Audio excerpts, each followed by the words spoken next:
Olá, amigos. Nossas saudações cordiais.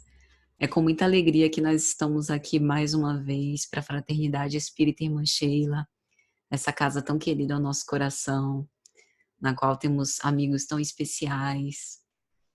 Então, é com grande felicidade que eu agradeço o convite merecido dessa casa mais uma vez, em nome de Jaciara, estendendo esse agradecimento a todos os trabalhadores deste santo lugar.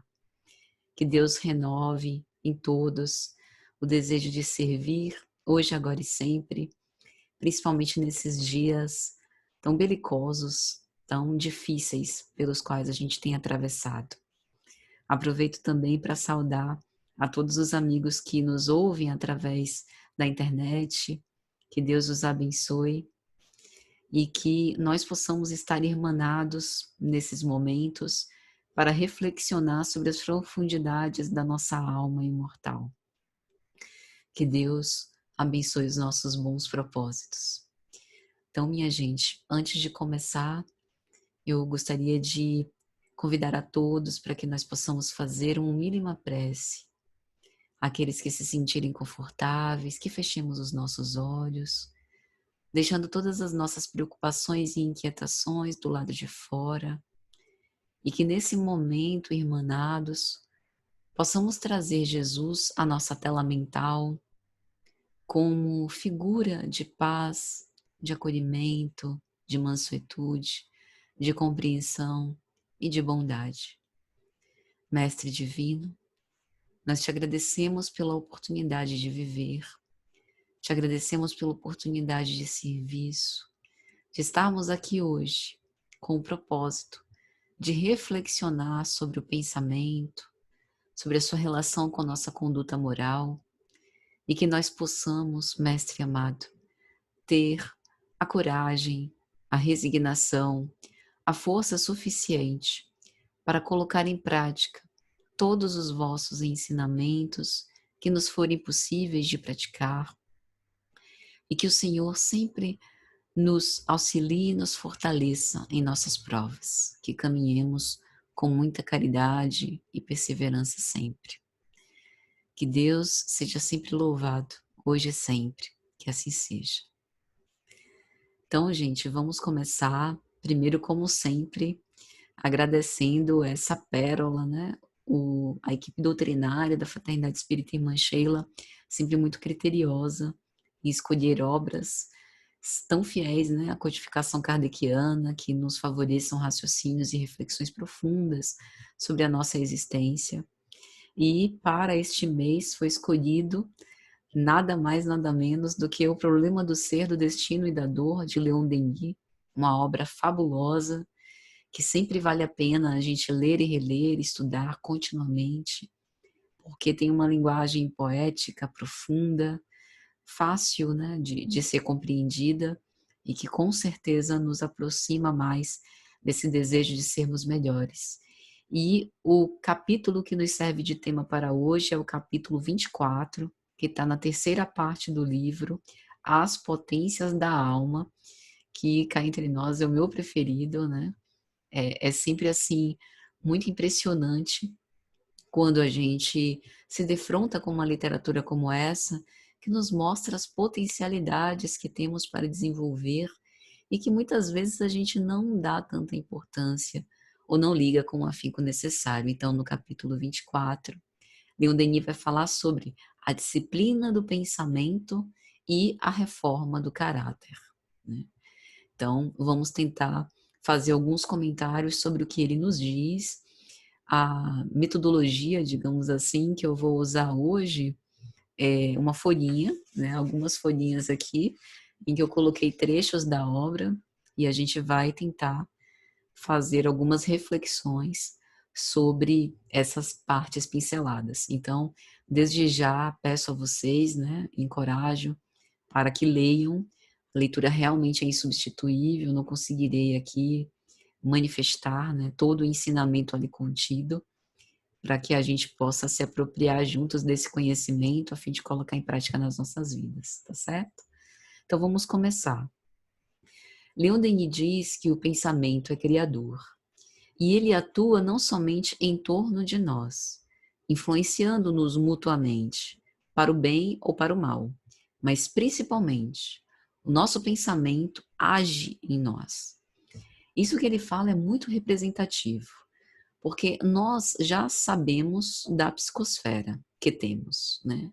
Aquelas moradas na casa do Pai, como vai elucidar Jesus, como vai ser colocado em um Evangelho segundo o Espiritismo, diz respeito, lógico, à pluralidade dos mundos, mas, em primeira instância, qual é a minha primeira morada? Seria a edificação da qual eu faço parte, o imóvel que eu pago o IPTU, né, o local onde eu me recolho todas as noites, ou a minha casa mental, né, a mente onde são gerados pensamentos, reflexões, raciocínios, onde surgem intenções, né, onde motivações inconscientes por vezes dão ar da graça e que vão formando esse conjunto de pensamentos que eu escolho vitalizar.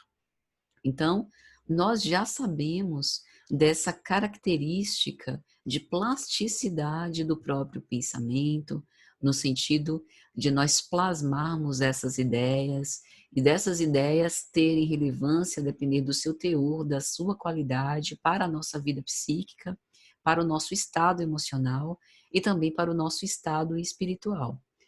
E, através disso, nós sabemos que, como somos antenas psíquicas e irradiantes, nós sempre estamos pensando e nunca estamos sozinhos.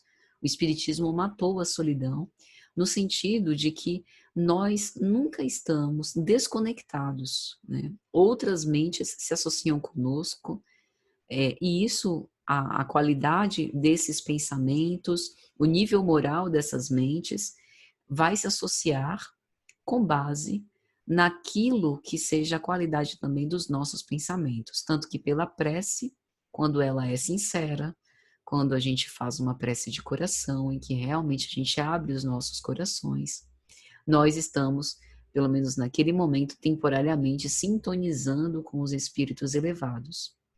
Quando nós pensamos no mal, necessariamente atraímos espíritos que também pensam no mal. Quando nós estamos nos dedicando a uma tarefa edificante, necessariamente nós vamos ser simpáticos a espíritos que também se predispõem a tarefas de caridade, tarefas de instrução, de conhecimento. E assim a gente vai se associando, né?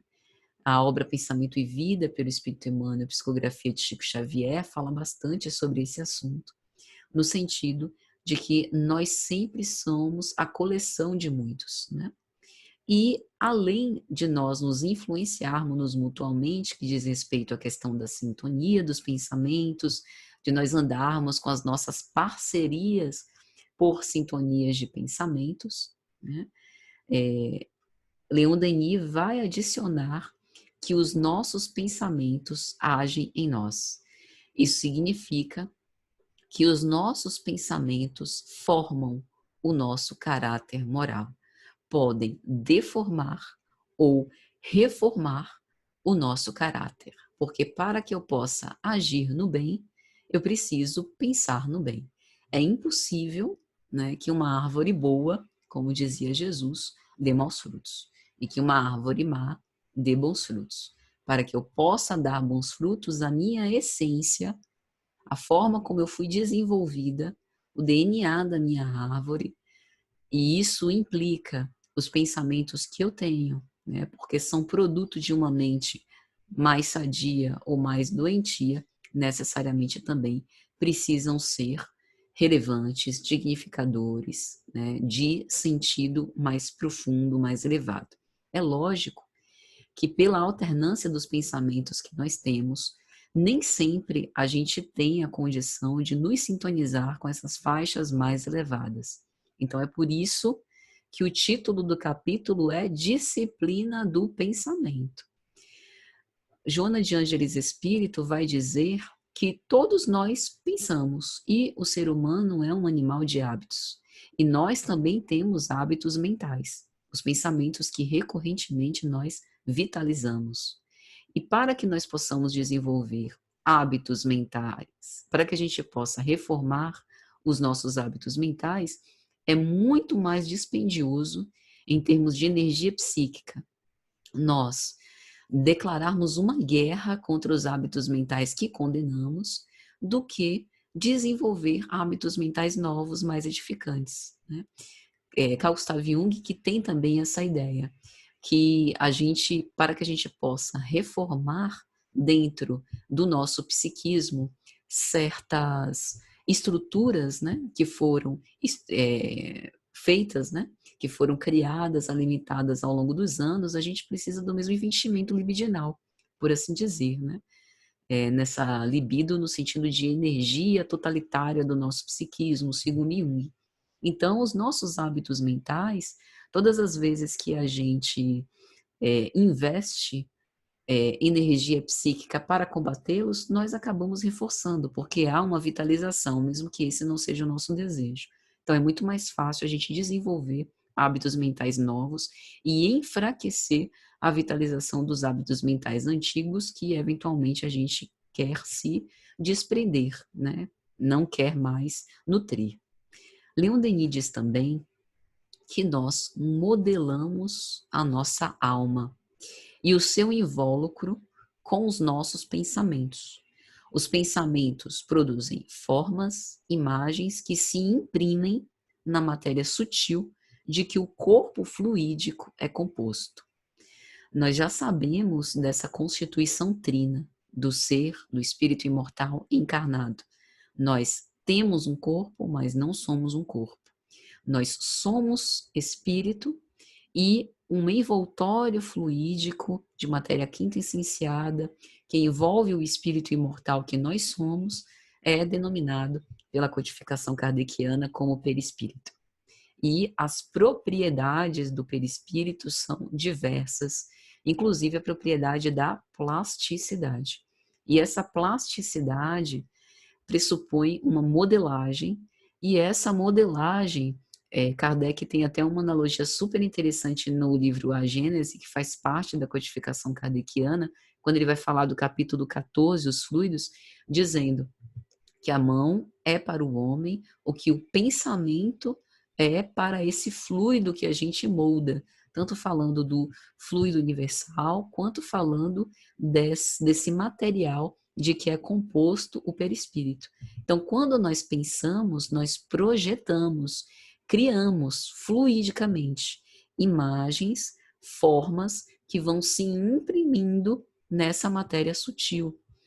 Tem uma obra de Joana de Ângeles, Espírito, Dias Gloriosos, e em um capítulo que ela vai falar sobre o fato de nós, por vezes, não termos identificação psíquica com o corpo no qual nós renascemos, uma das razões para isso é o fato de, logicamente, sem ter a consciência disso ou sem ter o desejo disso, enquanto pais e mães, que principalmente a mãe, né, que está gerando uma criança, imprimir naquele ser reencarnante certos desejos relacionados sobre a forma, o sexo, no sentido de gênero, né, de sexo biológico, feminino ou masculino, A ou B, e aquilo, algumas vezes, ter um impacto tão grande a ponto disso, de alguma forma, perturbar o espírito reencarnante. Justamente porque esses planos e sonhos, que são muito naturais, por vezes não ficam apenas no campo das conjecturas. Como o nosso pensamento tem um poder muito grande de imprimir formas e imagens, eles podem, inclusive, induzir, se for em relação a uma outra pessoa, que o próprio espírito o faça, né? Permita isso. Então, por exemplo, em agressões verbais, se o outro recebe aquilo de um modo, assim, muito a recair sobre a própria autoestima, de modo degradante, acaba se, enquanto perispírito, né, acaba plasmando por vezes aquela forma grotesca, né, ficando envergado, com aquela postura cabisbaixa. A gente vê isso até no plano físico.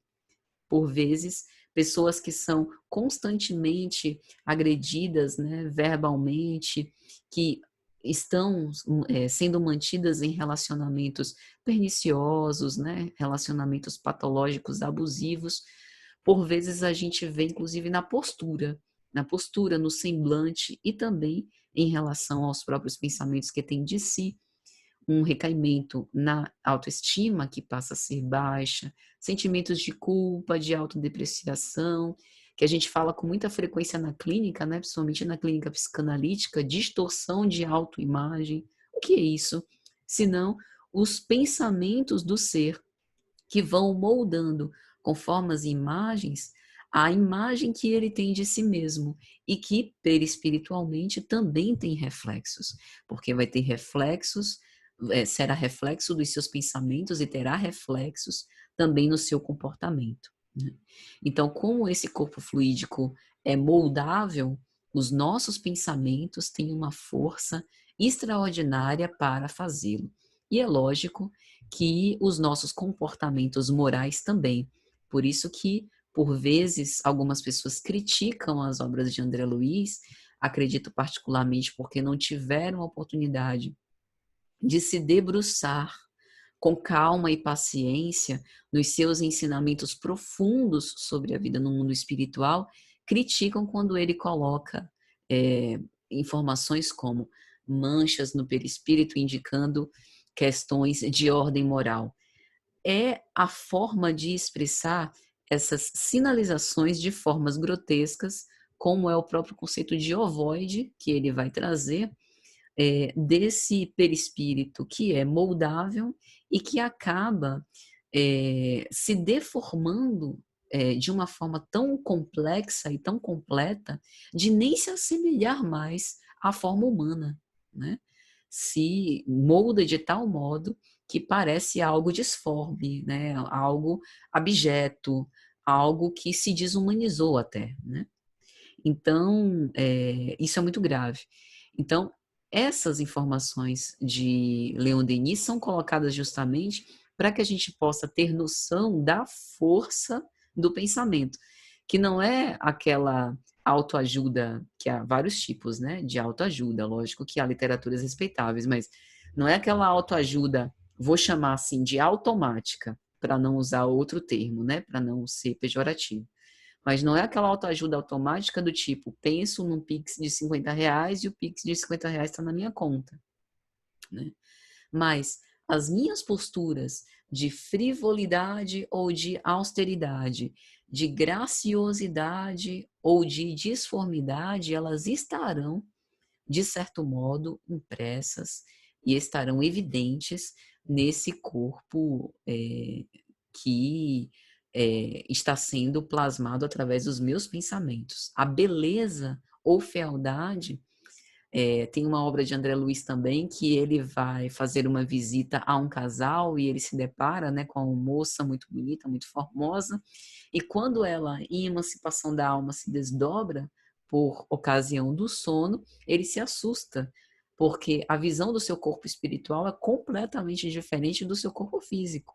No corpo físico, bonita, jovem, né, bem apessoada, maquiada, bem preparada, e no corpo espiritual aquela visão, enfim, de uma das bruxas, né, como ele vai descrever,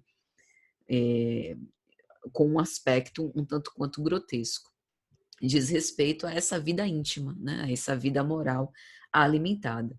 Então, isso não é motivo para nos neurotizar, mas para que a gente possa observar mais os nossos pensamentos e aquilo que nós vitalizamos.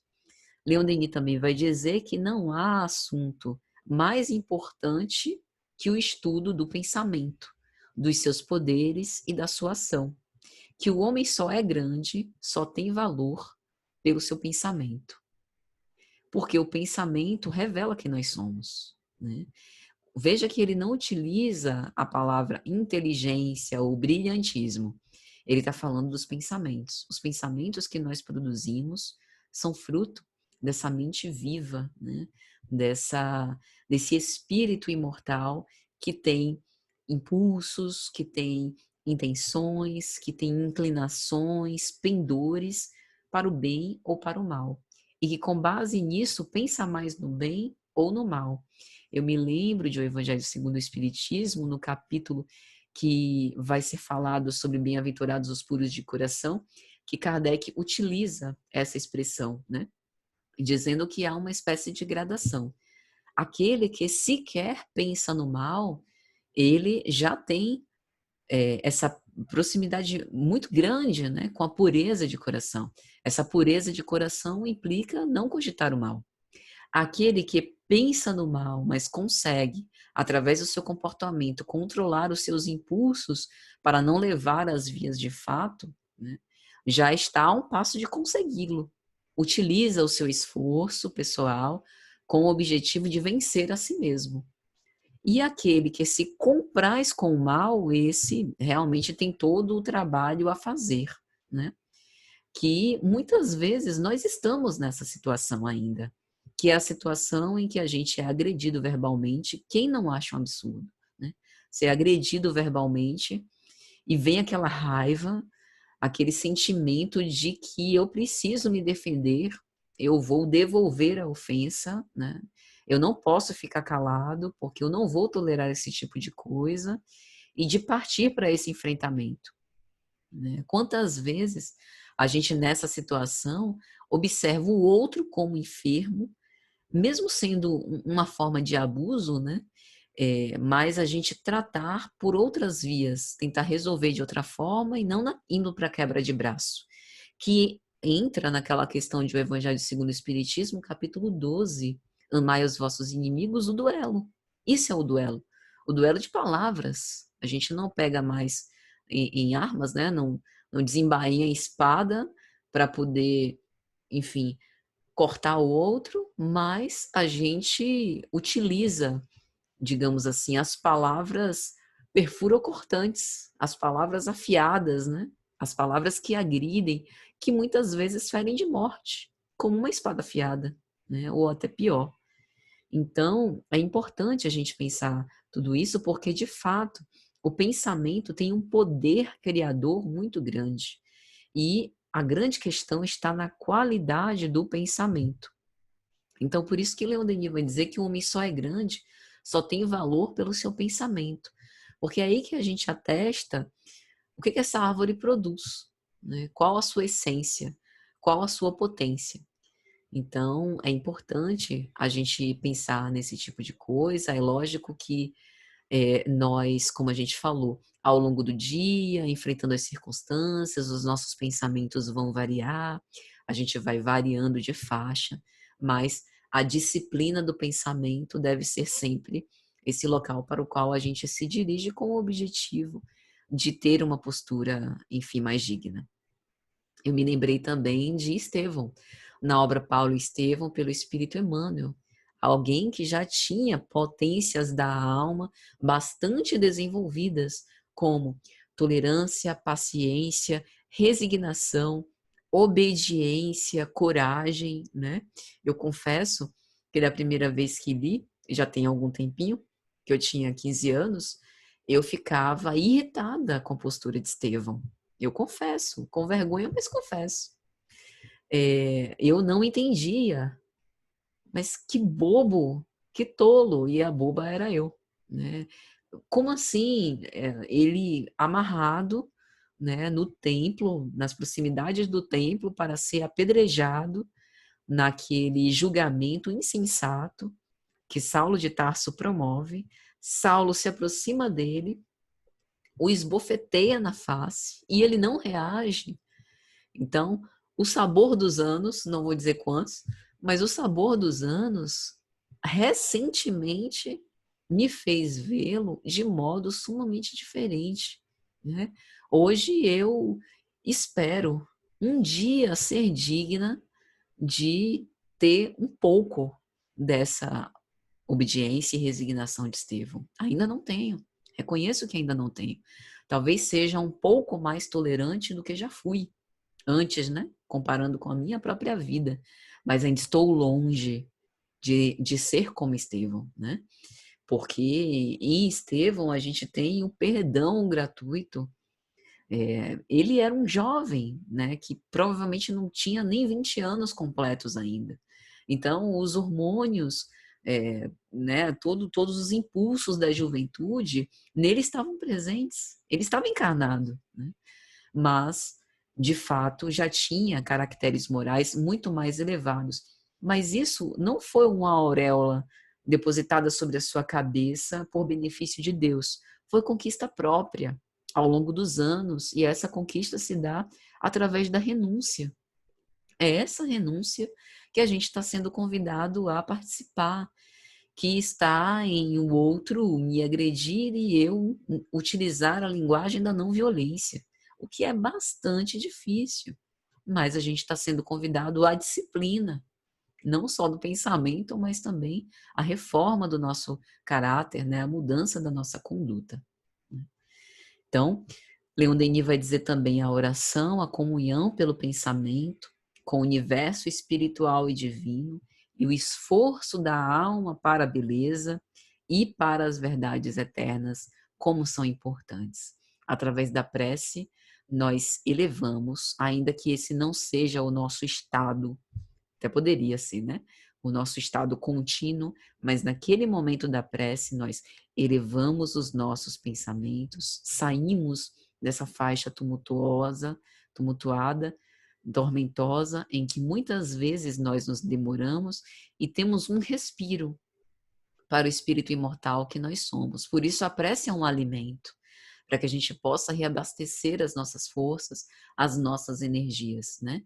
E aí a gente comunga em pensamento com o universo espiritual. Veja só, um espírito imperfeito como eu sou, né? Ainda bastante atrasada, reencarnada num planeta de provas e expiações, em pensamento é capaz de trazer à tela mental a figura crística e, por breves instantes, dialogar com Cristo, né? E se aproximar um pouco dessa lembrança que suscita sentimentos de pacificação. Então, não é que eu seja ainda pacificada, mas nesses momentos da prece eu tenho respiros que me fazem sobrelevar acima dessas correrias, acima dessas situações atormentadoras da vida presente, de grande sofrimento, para ter algum consolo, algum conforto e perseverança para poder continuar a seguir os desafios. Então, muito do nosso esforço pela beleza também implica no pensamento para a beleza. E aí a gente pensa, ou melhor, a gente reflete, né, sobre como anda a vitalização dos nossos pensamentos se a gente passa o dia todo consumindo conteúdos perturbadores, né? Linguagens de violência, de sexo explícito, de fofoca, de maledicência, de tumulto, de desencontro, de ódio, de inveja, né? Porque muitos de nós, infelizmente, dependentes da tecnologia, por vezes nos colocamos nessa posição dos haters, dos odiadores, na posição daqueles que ficam nos stalkers, né, que ficam monitorando a vida dos outros com o objetivo de saber como é que anda a vida do outro que é mais interessante do que a minha, ou para falar mal depois, ou para criticar, ou para acompanhar mesmo. Então, a gente acaba se sobrecarregando, se saturando desses conteúdos. E mesmo que a gente ache, desliguei e acabou, isso ainda fica, né? Isso ainda roda, reverbera dentro de nós. Então, é preciso fazer também essa higiene mental, essa asepsia, que também se dá através da oração. Não é que pela oração apenas nós vamos nos tornar anjos, mas a prece é um alimento importante para que a gente tenha o fortalecimento moral necessário com o objetivo de nos robustecer nas lutas e ter força para mudar a nossa conduta, que efetivamente é o que nos fará caminhar de espíritos imperfeitos para o estado de angelitude ao longo do tempo. Leon Denis também vai dizer, somos o que pensamos. Olha a polêmica. A gente ouve muito isso nas redes sociais, né? Somos o que pensamos, com a condição de pensarmos com força com vontade e persistência. Poucos homens sabem viver do próprio pensamento. Por vezes a gente se depara com algumas demandas de vazio existencial, principalmente na clínica, posturas melancólicas, e o ser fica às voltas sem saber qual é o problema. Eu me dou bem no meu trabalho, eu estou bem no meu casamento, eu não tenho problemas de ordem social, eu, inclusive, sou uma pessoa presente, né, em atividades filantrópicas, faço tudo, tenho tudo. Não sei o que me falta desse vazio aqui, que por vezes parece que quer ser preenchido, mas eu não sei encontrá-lo.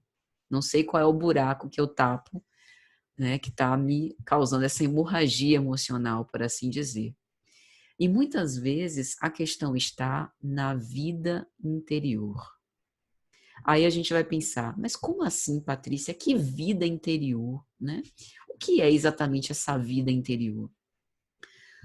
O que eu faço que me plenifica quando eu não dependo de ninguém, nem de nenhum recurso externo?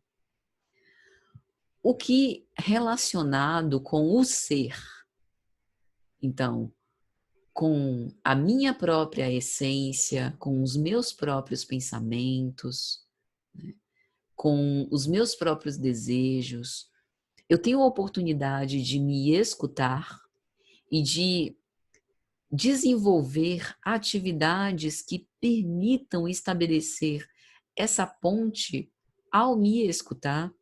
Porque, por exemplo, na relação terapêutica, a gente se escuta, a gente se ouve, a gente fala, a gente se percebe. Mas é necessário um movimento durante todas as outras horas fora da terapia, para que a gente também possa reflexionar em profundidade sobre o ser existencial que eu sou. A que me proponho? Quais são os meus ideais? O que faz sentido para a minha existência? E aí muitas pessoas vão dizer, o meu trabalho, o meu casamento, os meus filhos. Mas tudo isso, embora assim sejam pérolas, sinceramente acredito na vida de qualquer pessoa. São os nossos amores, são as relações que a gente estabelece. E o ser humano precisa mesmo estabelecer essas relações. Isso que eu estou falando não é apologia a pessoa se isolar e viver sozinho, mas quando eu não disponho disso, do que eu disponho, daquilo que depende de mim mesma, né? Daquilo que vai representar a minha vontade de potência. Quem eu sou, então? Desprovida de tudo, né? Se como Jó, nós perdêssemos tudo, restaria apenas a nós mesmos. O que efetivamente nós teríamos?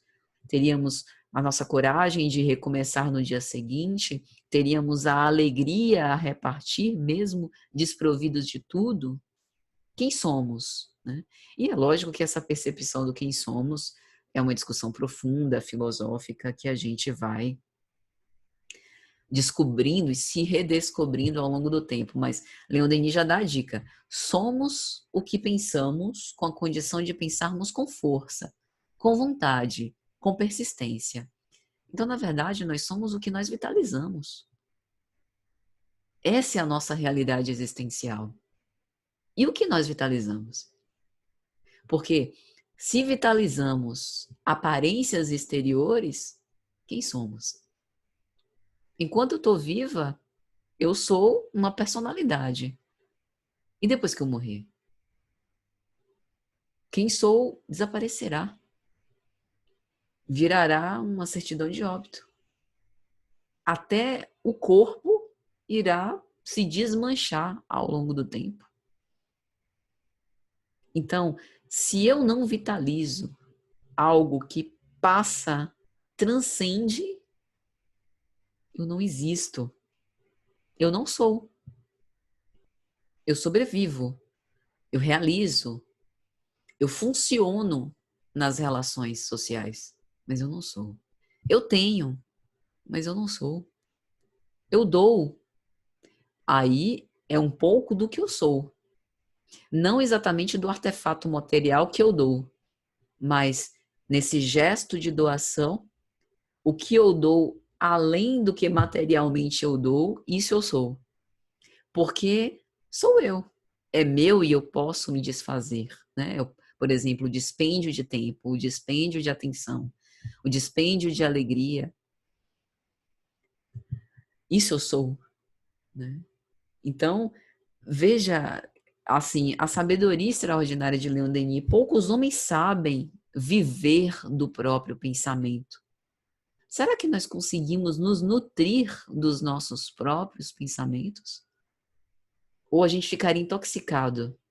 Ou a gente morreria de fome se os nossos pensamentos fossem alimento? Porque são alimento psíquico.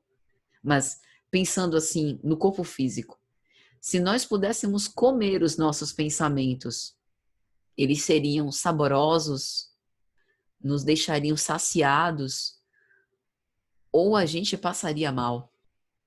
Olha que coisa. Deixo para cada um reflexionar. Então, ele também vai falar, é necessário escolhermos com cuidado as nossas leituras. Essa parte, eu coloquei até no livro mais recente que eu publiquei, né? Sobre o estudo didático da Aura Paulo Estevam, porque eu acho extraordinária, veja só. É necessário escolhermos com cuidado nossas leituras. Em geral, lê-se demais, depressa e não se medita. Seria preferível ler menos e refletir mais no que se leu. Imagina Leon Denis vendo os algoritmos do Instagram e do Facebook, a timeline. Que loucura é aquilo, minha gente? Que nem um buraco negro. Você vai descendo, descendo, descendo, não acaba não. Ali é ad infinitum. Não acaba não. A gente vai ser, é mais fácil a gente ser abduzido para ali para dentro do que aquilo dali acabar. Às vezes até tem, né? Quando aparece isso, eu vejo, eu tô usando demais esse negócio. Que aparece assim, isso é tudo. Eu vi, já cheguei lá no fim do buraco negro e não tô sabendo. Mas, brincadeiras à parte, quanto conteúdo a gente consome sem tempo para simbolizar? A alternância de imagens, textos, vídeos, aquele negócio mesmo do rios do Instagram. Misericórdia, ali a gente se perde, hein? Porque são vídeos curtos, aí é um atrás do outro, e tem vídeos até que dá vontade de ver a continuação, mas não tem, né? Aí já vem outro completamente diferente. E, assim, conteúdos diversos. Rapaz, a gente passa horas naquele negócio ali se a gente não tiver controle. Disciplina, também isso, né? Então, uma consequência que a gente tem observado, né, nesses tempos modernos é do abandono das leituras. A gente reservar momentos de pausa para fazer uma leitura. Às vezes a gente define um horário, né? Eu pelo menos faço isso, mas às vezes não dá. Por quê? Porque naquele horário aí aparece mil e uma justificativas e a gente já insere essas programações e a leitura fica para depois. E mesmo quando a gente privilegia a leitura, não, esse horário da leitura e vai ser a leitura, por vezes a gente fica ávido por querer ler muito sem ler bem. Então, é mais preferível a gente reflexionar para que essa leitura passe de conhecimento para a sabedoria, para que isso seja incorporado no nosso modo de ser, na nossa conduta, no nosso modo de pensar, né? Com o objetivo de que a gente possa fazer diferente e possa transformar aquilo em algo útil para as nossas vidas. E aí ele vai dizer: o estudo silencioso e recolhido é sempre fecundo para o desenvolvimento do pensamento. É no silêncio que se elaboram as grandes obras. Particularmente, eu acredito que esse silêncio, né, não é nenhuma crítica a quem gosta, por exemplo, de estudar ouvindo música, mas é muito mais um silêncio interior. Quantas vezes a gente se dedica a fazer uma atividade com a cabeça cheia, o corpo está aqui, mas o nosso pensamento está fervilhando de outras preocupações que a gente esqueceu de deixar para trás.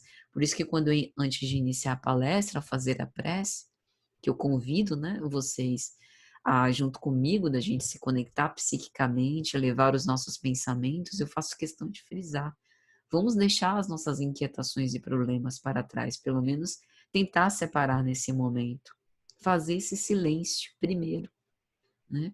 Porque é através dele que a gente também abre espaço, abre campo mental para a associação com espíritos que não se comprazem com o barulho. Nesse sentido psíquico, né? Que se comprazem com a mente tranquila, para que a gente também possa ser inspirado, né, nos trabalhos que a gente se dedicar a fazer. Então, a prece também nos ajuda, como a gente diz, a nos aclimatar psiquicamente por isso, por conferir esse silêncio interior e abrir campo, a fim de que a gente possa ter o auxílio do alto. E aí ele diz: evitemos as discussões ruidosas, as palavras vãs, as leituras frívolas, sejamos sóbrios em relação aos jornais, pois, passando de um assunto a outro, ficamos instáveis. Atualmente, a gente está passando por maus bocados, né, minha gente? Cada dia, assim, é uma notícia, enfim, mais aterradora do que outra. Então, realmente, a gente está passando por dias provacionais, que estão testando a nossa fé, né? É violência, assassinato, enfim. Mas também notícias boas, né? Notícias de recuperação de pessoas em relação à saúde, de reaparecimento de desaparecidos, enfim. Mas, de fato, as notícias relacionadas à guerra, à própria pandemia, né, normalmente nos deixam ansiosos e mais preocupados. Então, se a gente ficar muito tempo se consumindo esse tipo de conteúdo, a gente também vai falar sobre isso, pensar sobre isso e acabar incorporando. Então, é bom também a gente fazer uma seleção. Não é uma apologia para que nós fiquemos alienados. Não, a partir de hoje não assisto mais nada, não quero saber de nada, vou ficar completamente desinformada de tudo, porque Leon Denis está dizendo que eu tenho que ser sóbria em relação aos jornais e eu vou optar por me abster completamente. Mas que a gente selecione, né, o mínimo necessário para que a gente possa se informar e filtrar aquilo que não vai ser relevante, né, para a nossa vida. Ele também diz que não há progresso possível sem a observação atenta de nós mesmos. É necessário vigiar todos os nossos atos impulsivos para chegarmos a saber em que sentido devemos dirigir nossos esforços para nos aperfeiçoarmos. É o que Kardec vai colocar no capítulo 6 Perfeitos do Evangelho segundo o Espiritismo, que o verdadeiro espírita sempre se implica nisso, né, de domar suas más inclinações, corrigir os seus impulsos de caráter com o objetivo de ser amanhã melhor do que foi na véspera.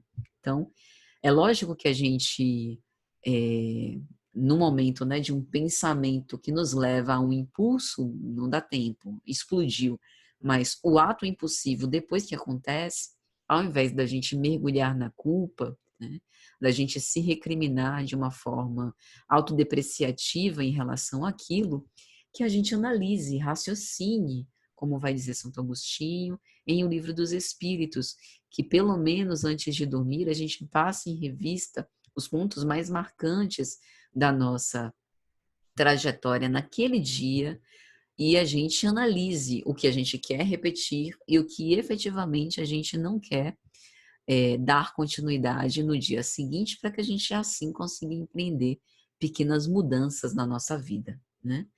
E saber para onde a gente deve dirigir os nossos esforços para nos aperfeiçoar. Ele também diz que se cada um de nós pudesse ler em seu passado, polêmica, o que foi, o que fez, quanto seria maior nossa indulgência para com as faltas alheias, se tivéssemos condição de absorver e assimilar tudo isso. A gente sabe que o esquecimento do passado é uma bênção, mas no sentido do que Leon Denis está querendo dizer, é mais ou menos de que Muitas vezes nós julgamos com severidade o outro por esquecer de fazer uma autoanálise, né? Fora a questão de outras vidas, nessa mesma, a gente já pode fazer uma autoanálise bastante interessante, bastante profunda sobre as nossas posturas e sobre como a gente se comporta em relação com o outro, né? E assim melhorar essa relação, pelo menos da forma possível. Ele também diz que a felicidade não está nas coisas externas, nem nos acasos do exterior, mas somente em nós mesmos, na vida interna que nós soubermos criar. É o que a gente falava sobre a necessidade de vida interior, né? Ou seja, não adianta eu colocar no meu sucesso profissional, na minha inteligência, por mais que a minha inteligência seja assim algo extraordinário e meu, mas ela é um meio para que eu possa me tornar uma pessoa melhor. A gente sabe que o progresso intelectual é via de crescimento moral, mas é o progresso moral que efetivamente, né, junto com o progresso intelectual, vai nos fazer ascender aos páramos celestes. Então, que essa inteligência seja colocada a serviço da construção do ser imortal que eu sou, com as minhas aptidões, eh, com os meus bons propósitos, com os meus ideais, né? E que eu possa me colocar nesse esforço de nutrir isso. Se, porém, diz Denis, eu tiver vergonha de mim mesmo, se o mal tiver invadido o meu pensamento, se o crime e a traição habitarem em mim, todos os favores e todas as felicidades da terra não me restituirão a paz silenciosa e a alegria da consciência. Então não adianta eu criar uma aparência, uma imagem externa, para que as pessoas me adulem, para que as pessoas me adorem, e eu coloque nas mãos dessas pessoas, nesses referenciais, a forma de eu resgatar a minha autoestima, se eu não me considero digna, no sentido de não perceber as minhas potencialidades, as minhas qualidades, eu nunca serei feliz. Porque eu destinarei, terceirizarei a construção da minha felicidade à apreciação e ao olhar do outro. Necessitarei sempre de uma afirmação externa por uma carência de autoafirmação, por desconhecimento próprio, por fragmentação da autoestima. E, encerrando a última citação que eu faço dele, na vida do espaço, a sanção do dever e a realização da justiça são de ordem inteiramente íntima. Cada alma traz em si sua claridade ou sua sombra, seu paraíso ou seu inferno. E ele também adiciona que nada está fadado para sempre, que o ser, justamente por essa plasticidade dos pensamentos, tem a possibilidade de se reavaliar quando se perceber e se arrepender das suas posturas, mas que a gente não pode colocar a culpa no outro por uma desdita nossa. Somos nós os responsáveis por clarificar ou obscurecer nossa alma imortal. Então, meus amigos, é mais ou menos isso. Eu espero de coração que tenha sido de alguma sorte útil, que tenham sido momentos agradáveis, que vocês tenham ficado com muita vontade de ler a obra O Problema do Ser, do Destino e da Dor, e que, de algum modo, tenha gerado um estímulo para que nós possamos colocar em prática todas essas reflexões e cuidar melhor dos nossos pensamentos, para que nós sejamos formosos, não por fora, nesse corpo físico que está destinado a perecer, mas por dentro, e que essa beleza interior se espraie na forma de felicidade, de alegria, de caridade, de generosidade, de bondade, de que todos estamos tão necessitados. Um grande fraternal abraço para todos, saudades e até a próxima, se Deus assim permitir. Para a gente terminar, vamos fazer a nossa prece de agradecimento. Pai nosso, que estais nos céus, santificado seja o vosso nome. Venha a nós o vosso reino. Seja feita a vossa vontade, assim na terra como nos céus. O pão nosso de cada dia nos dai hoje. Perdoai as nossas ofensas, assim como nós perdoamos a quem nos tem ofendido. Não nos deixeis cair em tentação, mas livrai-nos, Senhor Jesus Cristo, de todo mal. Porque teu é o poder, o reino e a glória celeste para sempre. Que assim seja. Um grande abraço, gente. Até a próxima. Tchau, tchau.